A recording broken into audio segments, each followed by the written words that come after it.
প্রিয় দর্শক, বাংলা পেজ থেকে আপনাদেরকে স্বাগতম। আপনারা জানেন যে কোটা বিরোধী আন্দোলনকে কেন্দ্র করে নির্বিচারে গুলি করে হত্যা করেছে অসংখ্য মানুষকে।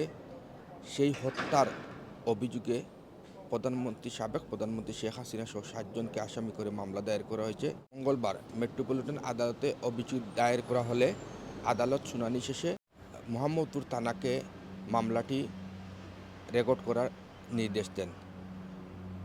মামলায় সাবেক প্রধানমন্ত্রী শেখ হাসিনা সহ আসামি করা হয়েছে সাবেক সড়ক পরিবহন মন্ত্রী ওবায়দুল কাদের, স্বরাষ্ট্রমন্ত্রী আসাদুজ্জামান কামাল, মোহাম্মদপুরের আবু সাইদ নামে এক ব্যবসায়ী। এই অভিযোগটি দায়ের করেন মেট্রোপলিটন আদালতে এবং আদালত শুনানি শেষে মোহাম্মদপুর থানাকে মামলা হিসেবে রেকর্ড করার নির্দেশ দেন। শেখ হাসিনা ছাড়াও 7 জনকে আসামি করা হয়েছে।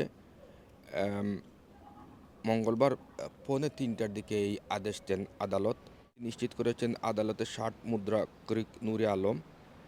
আসামি হিসেবে অন্য 6 জনের বিরুদ্ধে অভিযোগ আনা হয়েছে। তারা হলেন আওয়ামী লীগের সাধারণ সম্পাদক ও সাবেক সড়ক পরিবহন সেতুমন্ত্রী ওবায়দুল কাদের, সাবেক স্বরাষ্ট্রমন্ত্রী আসাদুজ্জামান কামাল, পুলিশের সাবেক মহাপরিদর্শক আইজিপি চৌধুরী আবদুল্লাহ আল মামুন, ঢাকা মহানগর পুলিশের ডিএমপি সাবেক কমিশনার হাবিবুর রহমান, অতিরিক্ত কমিশনার হারুনুর রশিদ ও যুগ্ম কমিশনার বিপ্লব কুমার সরকার। এর আগে আজ আদালতে মামলাটি নেওয়ার আবেদন করা হয়। আবেদনের পরিপ্রেক্ষিতে আজ দুপুর 12টার দিকে আদালত মামলার বাদী এস আমির হামজা জবানবন্দি রেকর্ড করেন। পরে বিকাল 3টার দিকে তিনি আদেশ দেন। আপনারা জানেন যে গত 5 আগস্ট সাবেক প্রধানমন্ত্রী শেখ হাসিনাকে কোটা বৈষম্য বিরোধী আন্দোলনকে কেন্দ্র করে উৎখাত করা হয়েছে। তিনি বাংলাদেশ থেকে পালিয়ে ভারতে বর্তমানে অবস্থান করছেন এবং ভারত থেকে তিনি একটি বার্তায় বলেছেন যে তাকে উৎখাতের পিছনে আমেরিকার হাত রয়েছে।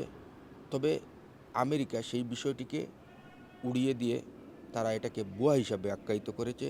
তারা বলেছে আমেরিকা এসবের সাথে কোনো জড়িত নাই। বাংলাদেশের মানুষের আন্দোলনের মুখে শেখ হাসিনা পদত্যাগ করতে বাধ্য হয়েছেন এবং তিনি আমেরিকাতে পালিয়ে গেছেন।